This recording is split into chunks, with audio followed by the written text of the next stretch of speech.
And more on the top story, Singapore firms are bracing for a tough year ahead. A survey finds business sentiment is down in the face of economic uncertainty, tightening credit and higher costs. And for more, we're joined by Kok Ping Soon, CEO of the Singapore Business Federation, and Ang Yuit, President of the Association of Small and Medium Enterprises. Oh, thanks for coming in, gentlemen. Now, the survey reflecting the fact that it will not, or companies think it will not be business as usual in 2024. This is hardly new. Have they got themselves ready for it? We'll start with you. Indeed, as you said, it's no longer business as usual for many companies. And as the survey finding has shown, the confidence of Singapore's economy's ability to improve has declined. And a big function of their ability to be adequately prepared is really on their credit situation. And some of the findings would give you a better picture.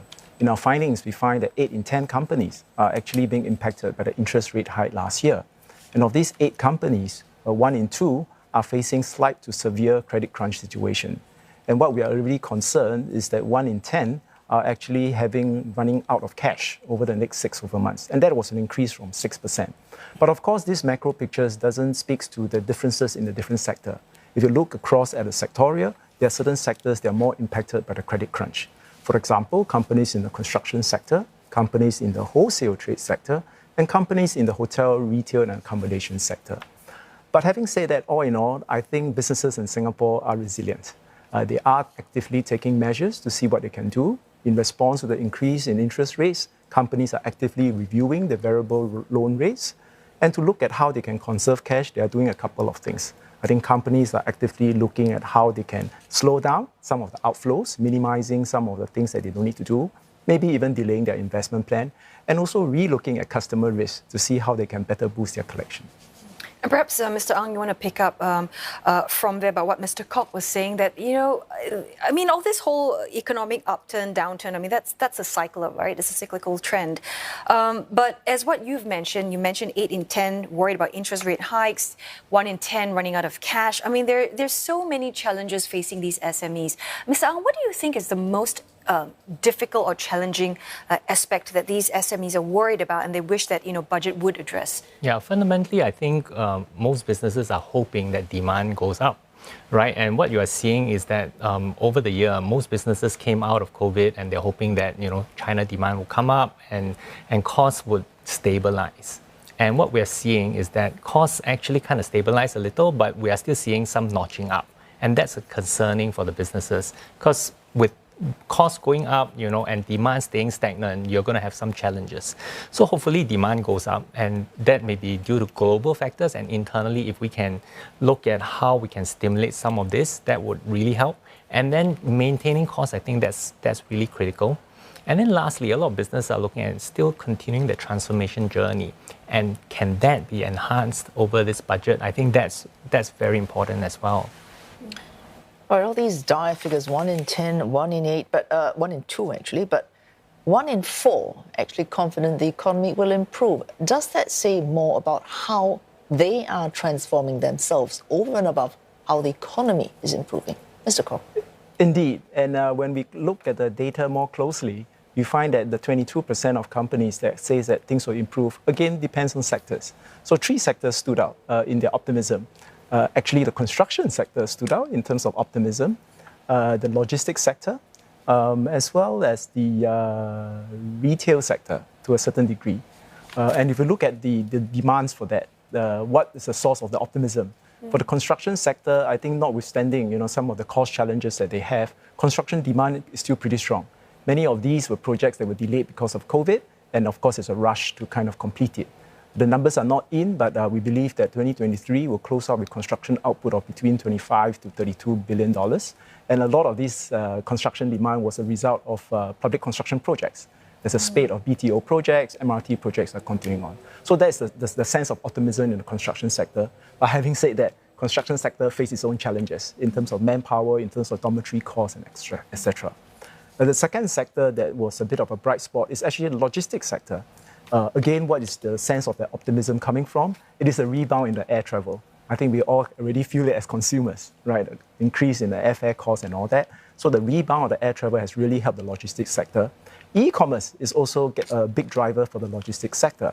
the digital economy, the e-commerce in Singapore is going to be boom. So these are generating many of the last mile kind of delivery, and that's also a big source. The third sector, I correct myself, it's not retail, it's actually the finance and banking sector. And what we find is that fund managers are increasingly seeing flows of funds into Singapore. They're more optimistic. There's a certain sense that perhaps with the expectation there will be rate cuts in US, interest rate may stabilize, there may be a bit more demand, and that's also driving the optimism in the banking and finance sector. So you've mentioned a number of sectors, and sectors like construction, I mean, it's more sort of domestic, right?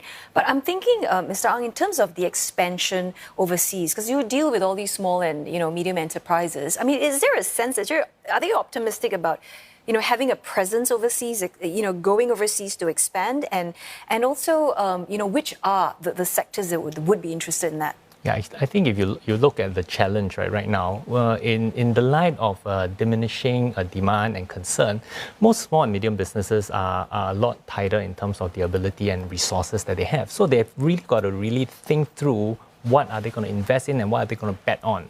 So naturally, many businesses would be a little more cautious when you talk about new markets and expansion because there's risk involved. But many businesses are actually looking at how to handle the increase in cost in terms of manpower locally. Right? And a lot of them are realizing through COVID and through the fact that we can digitalize and we can do remote work, that there are certain portion of work that we can offshore. And offshoring and looking at, determining what markets to actually enter as an offshore opportunity, and therefore allowing that to continue growth and keeping your key manpower and increasing the talent here would be a lot of strategies that businesses are looking at. And I see that that's a broad strategy that many people are actually exploring increasingly, and fundamentally to maintain costs. And in areas where they think that there's a lot of opportunities, I think many businesses are looking at going, but they are a lot more reliant on making sure that the opportunity is clearer than before. Let me just add on, and I think although the survey seems to suggest that companies, especially SMEs, are delaying their overseas expansion plans, I think, I suppose fortune favors the bold. And I think it's important, to send a message to SMEs that even in this climate, they should continue to explore opportunities overseas. In fact, the survey suggests that the percentage of businesses with overseas presence has increased, right, from I think 72% to 76%. And the favored markets that they're thinking of expanding includes Vietnam, Malaysia, and Indonesia. And I will encourage companies to continue to do that. I think it's important. If you just look at the numbers, 680 million population in ASEAN, 60 or 65% of them will be middle class by 2030. And over 60% of them will be under 35 years old. So whereas Singapore is suffering from a demographic deficit, these countries are getting a demographic dividend. And the rates of growth will be much higher. So it's important that our SMEs continue to look for these opportunities, find the opportunities, look for partners, and kind of pre-position themselves. Because dark clouds will go away, and when they are ready, you'll be better able to exploit these opportunities. Yeah, I want to just add one more point on that, because Singapore is so unique in the sense that in ASEAN or this region, we are one of the rare ones that are actually growing globally. And Singapore is right in this position at this point where we are perfectly able to tap onto this region. And businesses, if they can tap on that and do partnerships and work with other countries that are interested to expand, I think there's a lot of opportunities that you can actually tap on. So we should actually keep an eye out on opportunities, not just in your traditional view, but new areas that may show up. All right, both of you, thanks for coming. Fortune favors the bold, but boldness tempered with prudence. That's all your points made. Thanks for coming, Mr. Kok Ping Soon from the Singapore Business Federation and Ang Yuit from the Association of Small and Medium-Sized Enterprises. Thanks for coming. Thank you.